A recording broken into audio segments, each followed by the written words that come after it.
Son las 7, vamos a empezar.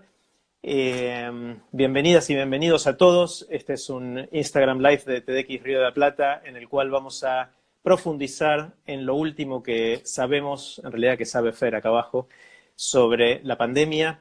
Les voy a decir 2 o 3 cositas de introducción y después voy a dejar que Fer hable. Seguramente muchos de ustedes vieron que con Fer grabamos una entrevista. Fue hace 8 días, un viernes, que para mí parece como si hubiera pasado 2 años. No sé, Fer, a vos qué te parece, pero realmente es increíble la cantidad de cosas que están pasando en el mundo y en cada una de nuestras vidas en tan pocos días. Y como este es un tema sensible para todos, que nos importa, nos interesa, lo invitamos a Fer de nuevo a contarnos qué está pasando con el tema de la pandemia. Fer es médico, es infectólogo, dirige la Fundación Infant y se especializa en enfermedades respiratorias, que justamente es de lo que se trata la pandemia que estamos atravesando. Fer viene siguiendo todo de muy cerca y nos va a contar hoy qué es lo último en todo esto. Vamos a hacer una cosa. Primero vamos a conversar Fer y yo un ratito, no va a ser mucho, y después vamos a abrir para las preguntas que ustedes tengan. Alguien dice que no se escucha, pero creo que los demás decían que sí se escuchan. Después vamos a compartir el link de la otra entrevista por @TEDx Río de la Plata. Alguien más dice no se escucha. A ver, por las dudas, ¿me avisan los demás que sí se escucha? ¿Los demás se escuchan para ver si es un problema nuestro o de la llegada? Ahí veo muchos deditos para arriba. Se escucha. Bueno, los que no escuchan no van a escuchar lo que digo, así que no tiene sentido que les diga nada. Si quieren, alguien ponga un mensajito que los que no escuchan debe ser un problema del lado de ellos. Lo que vamos a hacer ahora, entonces, les decía, es primero voy a hacerles yo preguntas, después vamos a abrir para las preguntas de ustedes. Y para eso voy a mutear ahora los comentarios. Durante el rato que estemos hablando Fer y yo, voy a apagar los comentarios. Espero poder hacerlo bien, lo estuve practicando esto. Y después al final vayan pensando las preguntas que tengan para Fernando. Y sobre el final lo voy a abrir de nuevo para que puedan hacer sus preguntas. Bueno, ahí, perdón, esto los voy a apagar para que eso no... Ahí está, listo. No hay más comentarios hasta que los vuelva a abrir dentro de un rato. Vayan pensando preguntas que quieren hacerle a Fer. Fer, la pregunta general es ¿qué pasó en los últimos 8 días? ¿Qué está pasando en la pandemia y cómo salimos de todo esto? Si querés empezar por donde quieras y quizás te interrumpo en el camino. Bueno, evidentemente estamos en una carrera de resistencia, no estamos en una carrera de 100 metros. Y eso es lo primero que me parece que hay que entender. Esta es una enfermedad, un virus que si bien ahora vamos a hacer una medida que era necesaria y que probablemente mejore nuestra situación en un tiempito, ahora lo charlamos más, no se va a terminar ahí y vamos a tener que estar vigilantes durante bastante tiempo hasta que o se apague completamente en otros países o aparezcan soluciones como tratamientos y vacunas que van a demorar unos meses. Nosotros tenemos un vecino enorme, que es Brasil, que tuvo una política completamente distinta a la nuestra, casi incendiaria en cuanto a la pandemia, así que es incierto lo que va a pasar al lado nuestro. Somos un país grande, con muchas provincias, con muchas asimetrías, entonces nos vamos a encontrar cuando termine esta cuarentena con 2 cosas. Primero, con una necesidad tal vez de prolongarla un poquito, porque este virus incuba hasta 14 días, es decir, que hay mucha gente que está anotada para tener síntomas dentro de 12 días, hace 2 que estamos aislados, y eso va a ser posterior a que se levante la pandemia, por lo tanto el gobierno se va a ver obligado a hacer esa decisión, y sobre todo, la gran pregunta va a ser, ¿qué vamos a hacer después? ¿Cómo vamos a hacer en un país que, como decías vos en la conversación anterior nuestra, tiene en promedio 22 muertes por accidente de tránsito por día, es decir, un país que es básicamente bastante adverso a la norma, que siempre trata de transgredir para conseguir un cierto nivel de organización que nos permita transcurrir y salir a la calle y hacer una vida medianamente normal hasta tanto esto se acabe. Esto es un incendio que en la Argentina se tomó bastante temprano. Italia hizo esta misma cuarentena con 680 muertos y nosotros la hicimos con 3 muertos. Así que nosotros realmente la tomamos bastante temprano. Y esto voy a robar una frase que decía Emiliano Chamorro: Italia es el faro. Italia tiene que revertir su tendencia en los próximos 7 días y si Italia revierte, nosotros vamos a aprender que probablemente lo nuestro va a revertir y va a revertir mejor, porque nosotros tenemos una situación más ligera que la que se enfrentó Italia, que dio muchas vueltas y subestimó mucho esto. Es un poquito como cuando estás en la playa, imagínense estar en la playa en Oriente hace unos años, cuando vino el tsunami, Italia estaba hasta las rodillas en el agua y nosotros estábamos sentados en la arena. A ellos los barrió y nosotros tenemos tiempo de protegernos, y eso de alguna manera es lo que ha sucedido. Ahora, déjame interrumpirte un segundo, Fer, para la gente que nos mira desde otros países. Les cuento que en Argentina la cuarentena se declaró hace un día y medio, esencialmente. O ya pierdo noción, ¿no fue ayer? No, anteayer, ¿no? Anteayer. Bueno, hace un día y medio, 2 días. Y está estipulada, en principio es una cuarentena obligatoria, estipulada hasta el 31, martes 31 de marzo, y después se verá si hay que extenderla o no.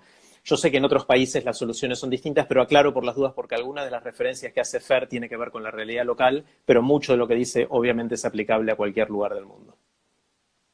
Sí, la pregunta, Jerry, es cómo instrumentás una conducta de país oriental en un país latino como nosotros. Y en los países orientales, como vos decís, ha habido otras soluciones, una solución más basada en la tecnología, de monitorear casos muy detalladamente, poder achicar los espacios alrededor de un caso, testear a la gente alrededor rápidamente y aislarla, como hizo Corea del Sur, como hace Singapur. En otros países se usó la fuerza.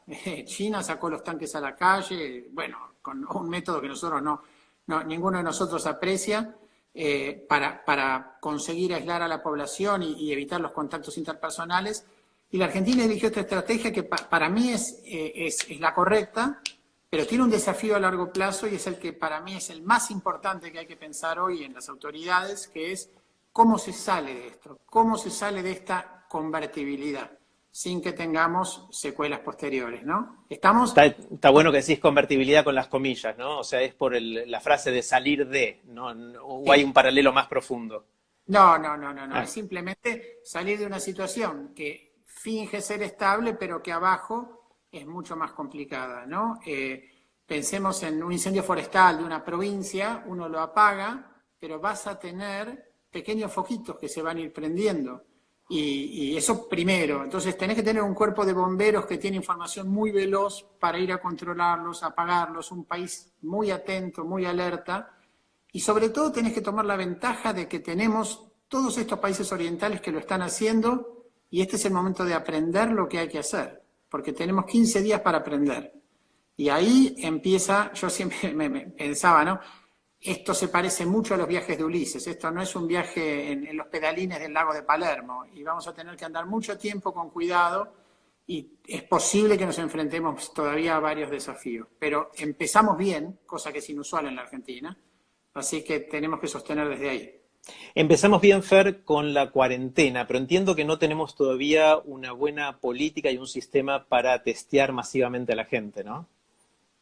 Sí, la verdad que esto lo hablábamos anteriormente. Mirar los tableros donde te dan los números de infectados es una pérdida completa de tiempo. No hay que perder tiempo mirando ese tablero, digamos desde el público. Y desde las autoridades eso sirve porque se testea siempre la misma porción de gente mala, entonces vos más o menos vas teniendo una referencia de cómo van las cosas en todos lados. Pero la verdad es que los infectados son millones en el mundo, no son ni 10, ni 100, ni miles. Yo me guío personalmente, y es arbitrario, mirando el número de muertos.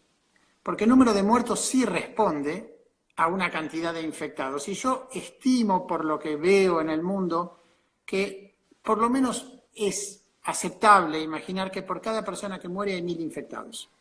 No 100, eso es seguro que está mal, pero pensemos 1000. Por ahí me estoy equivocando y hay muchos más, pero pensemos 1000. Entonces diríamos que Argentina, que tiene 4 muertos, debe tener 4000 infectados, cosa que no es astronómica para lo que son otros países. Hay países que tienen 1000 y pico de muertos o 3000 muertos, y esos países tienen 3 millones de infectados, ¿no? Entonces, ahí se explica el despelote que se está viendo. Claro. Lo otro que hay que tener en cuenta es que esta es una enfermedad que se comporta por algún misterio, de alguna manera focal, me parece, porque uno ve que Trieste está tranquilo, pero Bérgamo es un espanto, que Wuhan tenía enormes problemas, pero el resto de China parecía más bien el resto del mundo. Entonces tenemos que estar atentos a ver si aparece uno de esos focos en la Argentina, porque ahí tenemos que ir rápido. Y por eso hay que estar muy vigilantes. Mencionaste al pasar Brasil, que Brasil está tomando otras políticas. Gran Bretaña tomó políticas muy distintas a las nuestras. Estados Unidos va y viene y no queda claro qué es lo que va a hacer. Esto es como un gran experimento social de algo que no sería factible hacer en una época normal. Es decir, que todo un país haga una cosa y que todo otro país haga una cosa completamente distinta para ver cómo funciona. ¿Qué te parece que vamos a aprender de estos experimentos que están sucediendo? Yo te digo lo que yo aprendo de eso. Está buenísima la pregunta, porque es verdad y están las presiones sociales y las presiones políticas y las miles de vaivenes de cada país y la fortaleza de los líderes. Pero para mí hay un mensaje atrás de todo esto, y que es que un gobierno educado, un gobierno que trabaja con datos, un gobierno que tiene un personal formado y competente, es un mejor gobierno que un gobierno de payasos. Y eso es lo que está teniendo, por ejemplo, en este momento algunos países, que tienen líderes que toman decisiones para un lado, para el otro, que se muestran en fiestas. Y eso que parece tan gracioso cuando uno está en una época de paz, donde no hay ningún problema, se paga en estos casos. Y a mí me parece que ese es un mensaje cabal que los argentinos podemos interiorizar, que es que tenemos que tener gobiernos que estén informados, que estén preparados, no para una pandemia, porque no está preparado ningún gobierno, pero para entender los datos y para tomar decisiones. Y para mí reivindica ese tipo de gobernantes, los gobernantes, y hablo los estados que puedan estudiar uno de estos problemas en profundidad para tomar la decisión tentativamente mejor. Acá no hay decisión mejor, nadie sabe cuál es.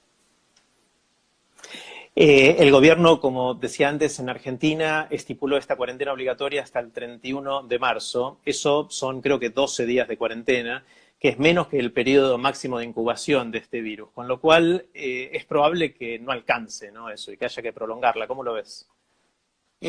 Yo coincido, es casi seguro que no alcanza, y aunque alcanzase al final, y no creo que sea así, lo que vamos a ver es que va a necesitar prolongarse un poco porque tenés que tener un cierto piso para poder volver a tomar otra medida. El problema que yo veo en esto es que el gobierno, como todo gobierno en esta situación, va a estar desbordado por la coyuntura. En todos estos días va a ir creciendo el número de casos en los hospitales, va a crecer el número de muertos en los diarios, porque esos pacientes ya están graves o están enfermándose. La gente que está en su casa y no sale, va a pasar unos días y eso va a ser todo, pero no va a ser el caso para los pacientes que están graves y qué sé yo, y que se van acumulando. Entonces, no tiene que perder de vista que una de las tareas más difíciles es tener un plan de salida. Un plan de salida que es un plan de vigilancia de la enfermedad, de la infección, de control en el país y muchas otras cosas, ¿no? Un plan de apoyo a las terapias intensivas en las provincias, en nuestros países. Mira, Jerry, hay 3 tipos de países en el mundo. Hay países donde te morís solamente si te tenés que morir. Eso es Noruega, Finlandia, Estados Unidos. O sea, son países que tienen una estructura de atención médica tan sofisticada y un nivel de formación y de control de la formación de sus profesionales. Porque no es que los forman y los sueltan. Los examinan una y otra vez todo el tiempo para saber si se acuerdan lo que estudiaron y si están al día. Que uno se muere cuando, bueno, evidentemente todos nos vamos a morir y uno se muere. Después hay países, el segundo grupo de países, es el grupo de países donde no hay agua potable, donde hay guerras espantosas, como bueno, es Afganistán, muchos países africanos que están en condiciones de mucha pobreza, donde intervenciones que a nosotros nos parecen cosas de todos los días salvan millones de vidas, ¿no? Vacunas, llevar una cañería, vitaminas, etcétera, etcétera. Y después hay países en el medio, y ahí está la Argentina, que tienen un poquito de un lado, un poquito del otro, no llegan a ninguno de los dos costados, pero son esos países que a mí me hacen acordar a cuando yo era joven y alquilaba un lugar, por ahí, estaba en una casa y la pintaba, y hasta que la pintaba pensaba que estaba todo bien, pero cuando la pintás te das cuenta que el baño está mal pintado y que nunca te habías avivado, y los contrastes que tenés entre los distintos lugares. Son los países donde el agua se te cuela por las grietitas del techo, y en este caso eso hay que minimizarlo. Y eso es el gran desafío que enfrenta la Argentina en esta pandemia. Empezaste a hablar de cómo salir de esto. Supongo que una primera decisión el 31 de marzo podría ser prolongar la cuarentena obligatoria, reforzar la infraestructura y la capacidad del sistema de salud de poder atender a la gente que lo necesite. Hablamos la vez pasada de aplanar la curva y de que ojalá en ningún momento colapse el sistema de salud porque la gente que se va a tener que infectar se infecte en un tiempo más prolongado y por lo tanto nunca el pico llegue a hacer colapsar el sistema de salud. Hay un montón de otras cosas que se implementan en otros lugares. Acá creo que sería más difícil. En China tienen todo un sistema de vigilancia a través de cámaras donde identifican la cara de la gente y pueden seguir y monitorear dónde está esencialmente cada persona. No sé si para todos los 1.500 millones de personas que viven en China, pero para mucha gente, y eso ayudó a identificar la gente que estaba infectada, con quién había tenido contacto, entonces iban a buscar a esa gente, y realmente usaron tecnología que ayuda muchísimo en una crisis de salud, pero que puede atentar con nuestra privacidad. Porque está todo ok y todos vamos a decir, sí, sí, si es para salvar vidas, usémosla, pero de repente si la usamos también para otras cosas, deja de ser una buena noticia para muchos de nosotros, ¿no? ¿Cómo ves el uso de tecnologías que pueden ser invasivas para nuestra privacidad, pero que aseguran que una crisis de salud como esta pueda resolverse más rápidamente? Sí, a ver, no digo nada nuevo, el mundo cambió para siempre, ¿no? Evidentemente miles de cosas van a cambiar y una de ellas es el uso de la tecnología. Estados Unidos se está moviendo agresivamente a la atención de un montón de medicina en domicilio. Las prepagas americanas tenían, y los fondos de pago americanos tenían mucha resistencia de pagar en domicilio, quiere decir vía digital, ¿no? Que no venga el paciente al hospital. No, tenían mucha resistencia de pagar esas prestaciones. Ahora están pagando las prestaciones porque no hay mucha vuelta. En la Argentina eso es algo que se tiene que resolver. Evidentemente es necesario algún tipo de control en este momento para saber quiénes son los contactos de las personas infectadas y hay que ver qué va a quedar, ¿no? ¿Qué va a pasar también con Europa? ¿Qué va a pasar con los nacionalismos? ¿Qué va a pasar con el turismo? Con las millones de orientales que visitaban Europa todos los años. Yo creo que este es un cóctel del que recién estamos empezando a visualizar la primera parte, pero me parece que lo primero es... no tengo una opinión formada en términos grandes de qué hacer en la tecnología, pero creo que hay que usar la tecnología, que hay que usarla de una manera consciente y que va a ser difícil que un país como el nuestro, que viene un poco atrás en todas estas cosas, resuelva en 15 días cuestiones que otros países vienen hablando hace 10 años, ¿no? Claro. Acá, y esto sí yo lo veo todo el tiempo en un montón de conversaciones, la clave es no innovar lo que hacen los que más saben. Acá no hay que inventar nada, no hay que inventar los métodos diagnósticos milagrosos, aparecer en internet dando la receta mágica del jarabe de la abuela.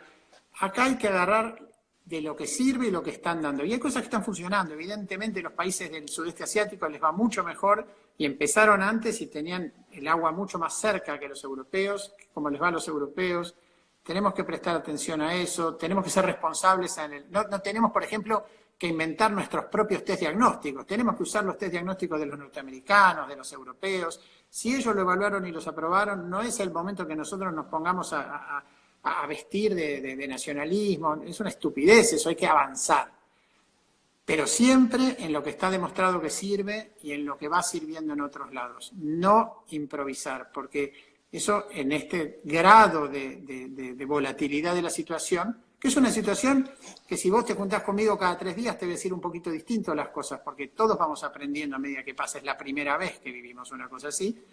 Pues bueno, es una situación que requiere ser conservador en ese sentido, en el sentido de las intervenciones médicas y muy cuidadoso. Le voy a hacer una pregunta más a Fer, pero vayan pensando mientras, si tienen preguntas ustedes para él. Cuando él me conteste esta pregunta que le voy a hacer ahora, voy a habilitar los comentarios para los que quieran hacer preguntas y se las voy a elegir alguna de esas y se las voy a ir haciendo a Fer. Fer, una de las cosas que me llama mucho la atención es que hace 2 semanas estábamos en otro mundo, obviamente, y algunos decían, bueno, che, parece que hay un virus dando vuelta en algún lugar. Creo que fue el 3 de marzo que apareció el primer caso local acá. Como vos decís, hasta ahora en Argentina hubo 3 o 4 muertos nada más. Me parece que hay un cuarto que se anunció recientemente, 4. Y empezamos, de repente alguien decía, hay que quedarse en la casa. Y la gente decía, no, mirá si nos vamos a quedar en la casa. Dice, bueno, pero si salís no vayas a lugares grandes. Había grandes recitales anunciados que se cancelaron hace poquitos días. Parece que ya pasó mucho, pero no pasó tanto. Y ahora nos parece obvio que tenemos que estar en casa. Por lo menos a mí me parece obvio y ojalá a toda la gente que nos está escuchando también le parezca obvio que si podemos, tenemos que quedarnos en casa. Salir solamente para las cosas indispensables que están permitidas o en los casos exceptuados que son necesarios que que sigan funcionando, como la salud, los alimentos, la seguridad, etcétera. Pero ¿qué va a pasar hacia adelante? O sea, yo siento que estamos subiendo el nivel de precaución que vamos tomando todo el tiempo, y así como hace una semana me costaba imaginarme que estemos todos desde nuestras casas y no salgamos, ¿qué es lo que me cuesta imaginarme ahora que puede pasar dentro de una semana o 10 días para empezar a tratar de procesarlo mentalmente? ¿Qué otras medidas de seguridad deberíamos estar pensando en adoptar si no alcanza con lo que ya hacemos? Bueno, es muy difícil que que bien ejecutada una estrategia de aislar la gente del contacto de la gente realmente no funcione. Yo supongo que es posible, pero ha funcionado en otros países con límites menores y es difícil. Si vos y yo tuviera una enfermedad infecciosa, yo por internet, digamos, por acá por Instagram no te la voy a poder pasar. De manera tal que la pregunta es cómo vamos bajando este tipo de aislamiento sin poner en riesgo lo que hayamos conseguido dentro de 15 o 18 días, que es el aplacamiento de la situación en nuestro país. Y viste como la dieta, yo creo que es un buen ejemplo.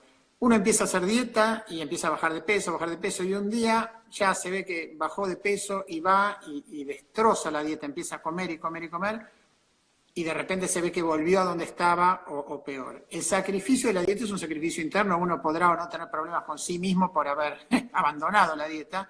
Acá hay una cuestión enorme de liderazgo político que va a estar en juego. Entonces, no podemos retroceder, o por lo menos va a ser muy complicado, yo no diría no podemos retroceder, y después tener a la población fácilmente disponible para repetir una experiencia como la que estamos haciendo. Pero también no podemos ignorar que el presidente de la República acá, y realmente ninguno de los presidentes de la República tiene control alguno, está peleando contra la naturaleza y no es el dueño de esta situación. Por lo tanto, tenemos que estar preparados para ser resilientes, para tratar de ser obedientes, para ser ordenados, cosa que para nosotros, siempre me acuerdo, Jerry, en Boston, cuando fue el Mundial 94, ibas al estadio y los americanos estaban en fila para girar un kilómetro, y los argentinos que iban a ver a la Argentina iban paralelos por el otro lado y se metían en la curva, y pensaban estos americanos son unos giles. Bueno, vamos a tener que aprender un montón de cosas. Una de ellas es que vamos a tener que aprender la importancia de que toda la gente que toma decisiones esté calificada para tomar decisiones en nuestro país. Yo creo que eso es una de las lecciones que los países van a aprender. Otra va a ser el valor del orden. Todo lo que nos parecían las pavadas de los otros. Yo creo que si esto sale bien y es la muerte del piola argentino, bueno, por lo menos algo habremos sacado, ¿no? Está muy bueno, muy bueno. Voy a hacer un último comentario, sigan pensando sus preguntas que ahora voy a habilitar.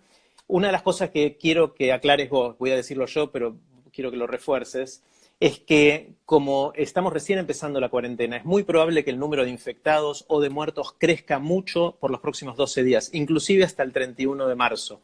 Es decir, no sintamos que si vemos ese número crecer mucho y que haya varios muertos y muchos contagiados más, no sintamos que la cuarentena está fallando. Porque la cuarentena lo que está haciendo es que no tengamos nuevos casos dentro de 2 semanas. Los que vamos a ver en los próximos días son la gente que se contagió antes de que tuviéramos cuarentena. ¿Está bien lo que digo, Fer? Sí, ¿te acordás que lo hablamos con un ejemplo la vez pasada, que yo decía que era un ejemplo desafortunado de alguna manera, pero muy ilustrativo, que es que esto es como la radiación?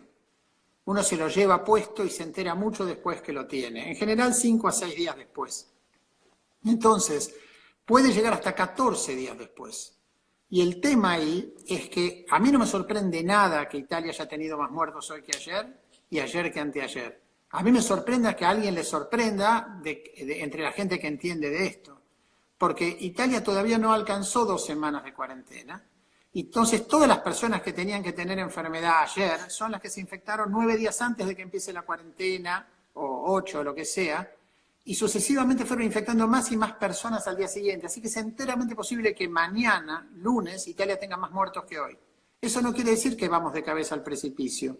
Quiere decir que se está cumpliendo la lógica biológica. Ahora, si Italia dentro de 2 semanas sigue subiendo la mortalidad, bueno, vamos a tener que empezar a pensar qué está pasando. Yo estoy bastante esperanzado por las experiencias de los países del sudeste asiático, que Italia va a pegar la vuelta alrededor del día 25 más o menos, y ahí tenemos que esperar que la cosa bueno, sea una luz de esperanza para nosotros, que no va a llegar el 31, pero que después, unos días después, se va a empezar a ver. Acá empiezan a entrar, Fer, muchas preguntas. No sé cómo voy a hacer para... acá Fede pregunta, ¿qué opinan de la predicción que hizo Bill Gates en su charla en TED de 2015 y del bioterrorismo? Ahí les cuento a todos que esta fue una charla que dio Bill Gates, que dice esencialmente que la gran amenaza que tenemos como humanidad a futuro, él lo decía en el 2015, no es una bomba atómica, una guerra nuclear, sino una pandemia. Y habla muy concreto y muestra, de hecho, imágenes que se parecen muchísimo a las que usan ahora los noticieros para mostrar el coronavirus atrás y ese tipo de cosas. Y también preguntan por el bioterrorismo. Entiendo que esto acá, salvo alguna teoría conspirativa, no se asocia al bioterrorismo, sino simplemente a una cuestión desafortunada de la mutación de un germen, de un microbio, en este caso el coronavirus. ¿Cómo lo ves, Fer, al tema? Bueno, a ver, primero hago una pausa en lo que me aprovecho, lo que vos me preguntás, para decir que Bill Gates es, para mí, en mi opinión personal, el actor más importante de la salud pública mundial. No hay nadie que haya hecho una diferencia individualmente a la salud pública, que no sea un inventor, ¿no? Que no sea Sabin con la vacuna de la polio, pero que una persona externa a la investigación médica en sí mismo, que haya tenido un impacto siquiera remotamente similar al que tiene Bill Gates en la salud. La Fundación Gates, bueno, yo también tengo un consejo, pero la Fundación Gates apoya nuestro trabajo para bajar la mortalidad en conurbano, para construir centros de vacunas por toda América Latina, para trabajar en la pandemia en este momento, etcétera, etcétera, hace más de 10 años, pero ha hecho cosas monumentales, así que Bill Gates está, primero, que es enormemente inteligente, y segundo, que está inmensamente calificado e informado para dar este tipo de opiniones, y evidentemente tiene razón. La verdad es que también es cierto que la gente dice, bueno, ¿por qué no se estaba más preparado? Porque pasó un poco esta historia del pastorcito y el lobo, ¿no? Yo me acuerdo en 1997, el pastorcito y el lobo, para los que sean muy jóvenes y no lo sepan, es un pastorcito que todo el tiempo grita, viene el lobo, y no viene el lobo. Y la gente de la aldea viene a ayudarlo y se encuentra que el pastorcito se está riendo y no pasó nada. La vez que verdaderamente viene el lobo y pide ayuda, no viene nadie y termina el lobo comiéndose todas sus ovejas. Bueno, de alguna manera, en 1997 hubo un amague de una pandemia de gripe aviar que hubiera sido desastrosa, que empezó en Hong Kong. Y yo me acuerdo estar, en esa época yo trabajaba en Johns Hopkins, me acuerdo estar en los almuerzos, en las reuniones con la gente de Hong Kong, que estaba en unas pantallas rudimentarias de la época, contándonos cómo se morían sus compañeros de trabajo. Me acuerdo obviamente del SARS en el 2003, se acuerdan algunos por ahí lateralmente del MERS. Hubo una pandemia de gripe que tuvo un impacto importante en la Argentina en el año 2009-2010. Hubo algunos arranques de otros virus de gripe, como el H7N9. Es decir, muchas veces estuvimos en que viene esto y no viene. Yo creo que eso también, de alguna manera, va creando la idea de que tenemos más estructura para controlarlo de la que verdaderamente tenemos. Y ahora lo que aprendemos es que no, pero no es que estamos exactamente igual que estábamos en el 1997 cuando esto empezó. Tenemos un montón más de materiales, ¿no? de herramientas. Fer, acá Ale Nadra, gracias Ale por tu pregunta, te pregunta si está contraindicado el ibuprofeno. Hubo bastantes noticias respecto a qué tomar si nos duele la cabeza, si es paracetamol, si es ibuprofeno, si es aspirina. ¿Qué se puede y qué no se puede, sabes? Bueno, este tipo de situaciones plantean una dificultad muy importante, y es que en la emergencia las cosas no se pueden testear apropiadamente. Es decir, si yo tengo el tiempo de una enfermedad a la que la población está acostumbrada, pero que es una enfermedad que aparece crónicamente, una enfermedad oncológica, infartos de miocardio, lo que sea, infecciones, yo puedo plantear estudios de largo duración, a veces duran 3, 4 años, nosotros trabajamos mucho en eso, para evaluar si una intervención es mejor o peor que otra intervención. Y eso tiene un diseño específico científico y un testeo específico, y es muy cuidadoso, y se hacen condiciones absolutamente calibradas para dar la respuesta más clara posible, y casi todas las cosas, no todas porque hay algunas que son muy viejas, pero casi todas las cosas que nosotros compramos en la farmacia, las vacunas que recibimos, han pasado por ese proceso, que no es perfecto, pero es lo mejor que tenemos para evaluar las medicaciones. Cuando sucede una cosa como esta, que se está incendiando por lo menos socialmente, el mundo. Tengamos en cuenta que estamos en una situación muy difícil, pero también tengamos en cuenta que se mueren, no sé, millones de personas por otros motivos y estamos hablando de menos de 10.000 muertos en todo el mundo. En China se murieron 3.000 personas de 1.400 millones de habitantes. 3.000 de 1.400. Y aún en Italia, que es terrible, se murieron 3.000 de 70 millones. Entonces, teniendo eso por un lado, sin perder de vista lo serio que es esto, obviamente hay mucha presión para tomar decisiones médicas en los organismos que están encargados de aprobar o no aprobar intervenciones. Y ante la duda hoy, es mucho más liviana la carga de prueba que hace falta para tomar una decisión que en otro momento. Entonces, por ejemplo, se aparece en Francia la idea de que el ibuprofeno puede potenciar, como lo hace con otras cosas, lo hace con la gripe, la aspirina, y el ibuprofeno lo hace con algunos cuadros de varicela, con celulitis, etcétera, etcétera, que esta droga puede potenciar problemas en el contexto del coronavirus, y dice, bueno, demos paracetamol. Pero no se pasó por una evaluación típica y normal, como no se pasó en este momento imposible para un montón de cosas. Yo te voy a contar una que lo va a ejemplificar muy bien. Vamos a suponer que yo tenga razón y que de esto se muere alrededor de una persona de cada 1.000. Yo recibo muchos trabajos para evaluar de esto, porque parte de mi trabajo es ser evaluador de revistas científicas. Entonces, me llega mucho material para decir qué pienso, si pienso que está bien, si pienso que está mal, etcétera, etcétera. Y una cosa que veo mucho en los trabajos chinos es que un altísimo porcentaje de la gente es tratada, además de que con otras cosas, con medicina tradicional china. Dice, le dimos medicina tradicional china. No especifica, simplemente está esa frase dentro del trabajo. Hoy no hay tiempo para decirle a esta gente, aclarame todos los ingredientes de la medicina tradicional china que usaste, con qué, etcétera. Y por lo tanto, si yo mirara los resultados de esos estudios, vamos a suponer que tengo un estudio de 100 chicos, la mortalidad en chicos menores de 20 años es cercana a 0, y a mí me dicen, tratamos 100 chicos y no se murió nadie, los tratamos con medicina tradicional china. Bueno, la verdad es que si no los hubieran tratado con nada, tampoco se hubieran muerto, porque los chicos de esto no se mueren normalmente. Pero yo no puedo entrar en esa discusión en este contexto de severidad que estamos viviendo, y eso queda escrito. Hoy surge otro problema, y el problema que surge es que la prensa está leyendo ciencia, lo cual es malísimo, es como si yo estuviera leyendo un tratado de ingeniería, y se genera una nota que dice la medicina tradicional china salva a todos los chicos del coronavirus. Bueno, no tiene nada que ver la realidad con eso. Entonces estamos enfrentando todo este problema, no solo yo, Jerry, todos los que están mirando esto, sino el señor que es el encargado de regular las medicaciones para esto en la Food and Drug Administration en Estados Unidos, que también tiene hijos, también tiene padres, también tiene amigos, y es un ser humano.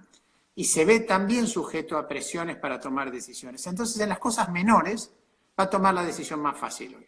Por ejemplo, no den ibuprofeno y den paracetamol. Ahora, lejos está de ser un estudio clásico del Centro de Control de Infecciones de Estados Unidos para poder proveer un dato como este, ¿no? Fer, acá Maricel pregunta cómo es la situación con chicos o supongo adultos también que tienen asma. ¿Y esto impacta de una manera especial? ¿Cómo es? Sí, bueno, voy a contestar primero por chicos porque me parece un poquito diferente. Siempre que hay un virus respiratorio, aquellas personas que tienen sensibilidad respiratoria están un poquito peor que las personas que no tienen sensibilidad respiratoria. Eso sería una generalidad. La segunda sería decir que hoy no hay suficientes datos de, no sé, cientos de miles de asmáticos que estén estudiados, porque realmente hay mucha gente estudiando esto, pero esto es un proceso muy dinámico, para hacer una afirmación concluyente. Pero yo me atrevo a ir un poquito más allá. Italia tiene 3.500 muertos. Yo creo que no existe un solo muerto menor de 20 años o de 30 años. Entre esos chicos menores de 20 años en Italia, 12% es asmático. Y sabemos que tiene varios millones de infectados, estamos calculando. Así que hay que pensar que no es verdaderamente una amenaza para que los padres de chicos asmáticos estén desesperados. Eso es lo primero que yo diría. Lo segundo que diría es que si uno es un anciano y tiene un problema respiratorio o cardiovascular, esta enfermedad se comporta de una manera rara. Uno tiende a pensar que es más agresiva porque el anciano es más débil, pero curiosamente, si uno es un chico de 6 meses, no le hace nada. Entonces, evidentemente no es una cuestión de agresividad, sino mataría chicos, mataría embarazadas, eso no lo hace. Entonces, hay alguna propiedad que hace susceptibles a los ancianos que no tiene que ver con su debilidad general. Cuando un anciano además del contexto de su sistema inmune, que es lo que tiene problemas, lo explicamos mucho en la charla que está en YouTube, ¿no? Con esta enfermedad, tiene además una dolencia, pues es más fácil empujarlo a tener problemas. Entonces sí, el anciano asmático o con EPOC, que en inglés se dice COPD, o con diabetes, que son pacientes de riesgo normalmente, tienen más problemas con esto. Es diferente que los chicos. Fer, acá Olivia pregunta sobre algo que empezamos a hablar cuando hablamos hace 8 días. Quería saber si hay más información de esto, y es si la gente que se contrae el coronavirus y se cura, si queda inmunizada o no. Hubo algunas noticias de gente, pero muy puntual, poquitos casos, creo que en Corea o en China, de gente que volvía a dar positivo después de haberse curado. ¿Hay más información de eso? Porque entiendo que esta es una pregunta clave para entender cómo pueden ser los pronósticos de la evolución de la pandemia futura, ¿no? Sí, voy a contestar esto en 2 partes. Primero, directamente a Olivia, la respuesta es sí, los anticuerpos que genera esta enfermedad protegen a las personas. Eso ahora se sabe. Es decir, que si uno se infecta y genera defensas, esas defensas protegen de tener nuevamente el mismo tipo de problema. Esa es una parte de esta historia. Hay una segunda parte de esta historia, y es que este es un terreno muy fértil para noticias aterradoras, ¿no? Y también es un terreno muy fértil para que científicos que tienen un hallazgo mediocre lo transformen en un hallazgo extraordinario. O por lo menos que impacten todas las redes, que impacten todos los medios. Y de eso hay varios ejemplos. Y un ejemplo es este, de algunas personas que vuelven a tener detectado en su nariz restos del virus. Vamos a ponerlo como son. Son restos de ARN, que es la secuencia que le dice al virus qué hacer, que encuentran en su nariz. Ahora, el 10% de las personas que se infectan con el virus incisional respiratorio, que no tiene nada que ver con el coronavirus, pero es el virus en el que yo trabajo todo el tiempo, repiten una infección en el mismo año. Repiten una infección con síntomas, y el virus no continúa exterminando a la población ni nada por el estilo. Hay muchísima gente que se puede tocar la nariz con la lengua, ¿no? Yo no puedo. Bueno, lo mismo, hay muchísima gente que tiene algún defecto en el sistema inmune de la nariz por el cual el virus demora más en desaparecer, inclusive puede persistir. Uno podría imaginar que hay pacientes, como era en la época los pacientes con HIV, en otro contexto, que tenían mucha dificultad de clarear virus respiratorios. Pero esto no tiene un impacto global del tenor que se le quiere dar en las noticias. Y voy a agregar una cosa más. Las mutaciones que están dando vueltas, el virus mutó, no es el mismo en Brasil que en Italia y en Italia que en China, la misma historia, ningún virus es el mismo en Italia que en Brasil y en Brasil que en China, porque hay una serie de regiones que tienen los virus que son intrascendentes de alguna manera para agredir al ser humano. Y esas regiones cambian un poquito como los seres humanos, como si viniera un marciano, nos viera a Jerry y a mí y dijera, bueno, no son lo mismo. Bueno, de verdad, pero somos 2 seres humanos, ¿no? Y bastante parecidos. Entonces, este virus no ha mostrado cambiar en las áreas que nos importan y no tiene grandes incentivos para hacerlo. A ver, eso no quiere decir que no lo vaya a hacer, porque yo no tengo capacidades de predicción, pero en general los virus mutan cuando están presionados por las defensas o están acorralados y tienen que buscar una manera de escapar para seguir existiendo. De alguna manera, el leitmotiv de un virus es la existencia permanente, cambiar de célula en célula y seguir repitiéndose y expandiéndose. Entonces, cuando uno le va cerrando las puertas a un virus que vive mucho tiempo en el cuerpo, y ese es el caso del HIV, el virus muta. Pero estos virus respiratorios agudos, salvo la influenza con un mecanismo completamente distinto, no hacen esto típicamente. Aunque el coronavirus tiene enorme capacidad de cambiar un poquito de color, los coronavirus circulan hace miles y miles de años entre nosotros y ustedes ni siquiera sabían que existían hasta hace unas semanas. Entonces, hay que bajar un poco ese tipo de noticias porque son noticias, de alguna manera, como cuando uno lee los resultados de los análisis y ve que tiene, no sé, el magnesio medio punto alto y cree que se va a morir y el médico ni siquiera le da ningún interés a eso. Entonces, esta es una de esas situaciones. Fer, hay muchas preguntas que ya las respondiste cuando hablamos hace 8 días, así que a los que... Obviamente no podemos responder todas las preguntas porque hay un montón, pero hay muchas que pueden ver las respuestas en el video que pueden encontrar buscando en YouTube TDX Río de la Plata Fernando Pollack, o también está en nuestro Instagram, en el Instagram de TDX Río de la Plata lo posteamos hace un par de posts en nuestro feed y la van a poder ver también. Pero hay una pregunta que me interesa retomar de algo que empezamos a hablar, Fer. Hay varias preguntas, de hecho, de esto, que es mirando hacia futuro. Supongamos que pasa esta epidemia, la logramos controlar de alguna manera. Hay dos preguntas que están relacionadas. Uno es cuál es la próxima, pues bueno, ya pasó esta, vos mencionaste que en 2003, que en el 2009, o sea, vamos teniendo cada tanto. Esta parece ser mucho más fuerte que las últimas que tuvimos, pero no tan fuerte como las que tuvimos, no sé, la plaga en Londres en 1665, que ahí mató a 100.000 personas solo en Londres, ¿no? O sea, y hay muchos casos así de plagas que mataron 20, 30, 40% de la humanidad o de un continente en poquito tiempo. Entonces la pregunta es cómo viene el próximo, si va a haber uno grande, y también cómo hacemos con los sistemas de salud para estar mejor preparados a futuro de lo que estuvimos esta vez, ¿no? Y hacerle caso quizás a la advertencia de Bill Gates del 2015. ¿Qué tenemos que hacer? Uy, sí, creo que desde varios aspectos, ¿no? Desde uno, evidentemente el ser humano es un bicho bastante dañino.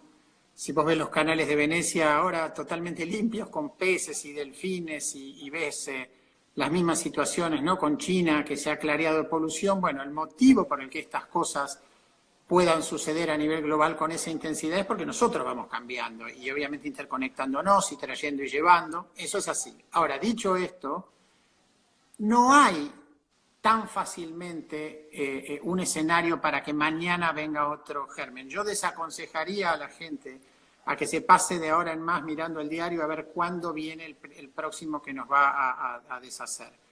Los gérmenes se pasan la vida buscando oportunidades de expandirse. Esa es la naturaleza de los gérmenes. No tienen mucho más que hacer.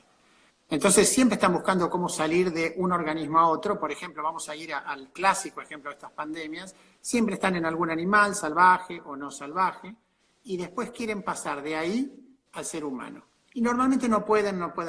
Esa es una primera puerta. Para pasar al ser humano, algún sacrificio tienen que hacer, porque normalmente no podrían pasar. Es como si vos quisieras pasar por el borde de la puerta de tu casa que está entrecerrada. Bueno, vas a tener que adelgazar. Entonces lo mismo le pasa a los gérmenes. Una vez que están en el ser humano, tampoco les es fácil pasar de un ser humano a otro. Tengamos en cuenta que los mercados de animales salvajes y los mercados en China y en Oriente y en tantos otros lugares funcionan todos los días hace miles de años sin parar. Es decir, esto no empezó ayer, no estamos en una experiencia nueva y no suele suceder con esta magnitud. Debe haber pasado muchas veces en China, con China cerrado, de manera tal que no nos enteramos, y los chinos probablemente, bueno, murieron 3.000 personas en 1.400. Yo no sé cuál es la mortalidad esperada en China, pero debe ser logarítmicamente mayor que 3.000 personas. No creo que le hubiera llamado la atención a nadie en otra época. Y como no había salida, porque China era un país cerrado, ni entrada, bueno, hubiera quedado ahí. Ahora, estos gérmenes pasan, una vez que están en el ser humano, buscan ir a otro ser humano, y en general no lo consiguen. Por eso la gripe aviar se frustró, por eso el SARS se frustró, por eso el MERS se frustró, porque son muy torpes para ir de humano a humano, porque si no lo fueran, ya serían gérmenes humanos. Y lo más importante creo también es que este no es el germen más fuerte que enfrentamos. De hecho es un germen bastante débil, pero es un germen muy pegajoso, muy infeccioso, entonces es el germen generalizado. Y lo que estamos viendo es un fenómeno de masas, un fenómeno de millones de infectados y por lo tanto miles de muertos. Pero si este germen se diera en un contexto de 1.000 infectados, tendríamos un muerto y no le prestaríamos atención. Ahora, si tuviéramos 1.000 pacientes con meningitis, tendríamos una desgracia mucho peor. Yo estoy tratando de dar un panorama y no estoy tratando de aliviar, pero estoy tratando de dar cierto parámetro en lo individual. Y yo supongo que la gente que está viendo la transmisión, mucha es joven y más joven que nosotros, ¿no? Considerando los comentarios que hacían de mi pelo al principio. La gente menor de 50 años en esto tiene bajísimo riesgo de morir. Bajísimo. Tiene que preocupar por muchas cosas antes. Empezar para ver cuando cruza la calle, ponerse el cinturón de seguridad, no fumar, no tomar cuando maneja. Hay miles de cosas muchísimo más peligrosas que el coronavirus. Lo que están haciendo lo están haciendo por sus padres, lo están haciendo por sus abuelos, lo están haciendo por la gente mayor, que cuando toda se enferma a la vez, satura los sistemas de salud y como se enferman todos a la vez, se mueren muchos a la vez, por una cuestión simple de matemáticas. Pero si nosotros le dijéramos al coronavirus que nos diera 10 cuotas, ahora 10, esto de ahora 12, pues el coronavirus sería la gripe. Pero ahora 10 me refiero en infecciones, porque la virulencia del coronavirus o es el doble de la gripe o es la gripe. No hay mucho más, seguro que no hay mucho más. Esas exageraciones, 40 veces la gripe, es un disparate. Entonces, Ahí está el secreto. Esto es que vino todo junto. Si nosotros lo tomáramos en cuotas, se vería mucho más parecido a una infección común. Por lo tanto, después se va a volver una infección común. Fer, una última pregunta. Hay un montón de preguntas en realidad, pero bueno, Ari Josid pregunta algo que me pregunto yo también, que es, ¿qué pasa si te enfermas, no te morís y te curás? ¿Te quedan secuelas? Probablemente no. Si te enfermas, no te morís y te curás, que es lo lógico que tiene que pasar y lo que te va a pasar probablemente a todos los oyentes mirando el número y si no al 99.9% de ellos porque es lo que debe suceder, pues nada, se acabó. Lo que no tenés que hacer es andar alentando a todos a salir a tomar algo con vos, pero vos desde un punto de vista práctico estás curado y una vez que dejás de excretar virus, pues sí podés ser un vehículo porque hay un detalle en esto que es importante. Para proteger lo que se llama el tracto respiratorio, que es lo que va desde la nariz hasta los pulmones, hay en realidad como dos compartimientos separados, virtuales, no es enteramente cierto, pero lo suficiente, que es el tracto respiratorio alto, que es la nariz y la garganta, y el tracto respiratorio bajo, que son los pulmones. Proteger los pulmones es distinto que proteger la nariz. Es mucho más difícil, gracias a Dios, proteger la nariz que proteger los pulmones. Entonces, hacen falta más o menos en las enfermedades en las que se sabe, un buen ejemplo de esto es la gripe, más o menos 3 veces más defensas para proteger la nariz que proteger los pulmones. Y lo tradicional en enfermedades respiratorias es que uno siempre apunta a estrategias que protejan los pulmones. Y le importa un bledo si la nariz sufre un resfrío de 2, 3 o 10. Por lo tanto, la gente se resfría y se resfría y se resfría, pero lo importante es que no tenga neumonía, que no tenga bronquitis, que no tenga bronquiolitis. Eso quiere decir que uno adquiere protección y el cuerpo la tiene calibrada para que no vuelva a tener un proceso en los pulmones, pero después lo podés tener en la nariz. Y esto es otro ejemplo de lo estúpido que es el escándalo que se arma porque a una persona le encuentran coronavirus en la nariz. Yo gripe en la nariz debo haber tenido 6 veces en mi vida, sincicial respiratorio tantas, pero en el pulmón una, que fue la primera. Entonces, esa es la lección general. Hay un riesgo de transmisión, pero como esto también se va a ir desplazando y no vamos a estar muchos años sin vacunas. Las vacunas están avanzando a un ritmo muy importante, así que lo lógico es que lleguemos a fin de año con novedades y esperemos que sean buenas y yo confío en eso. Pues bueno, transcurriremos esta vez y si alguien tuvo esto, después puede salir a correr alrededor del obelisco que va a estar bien.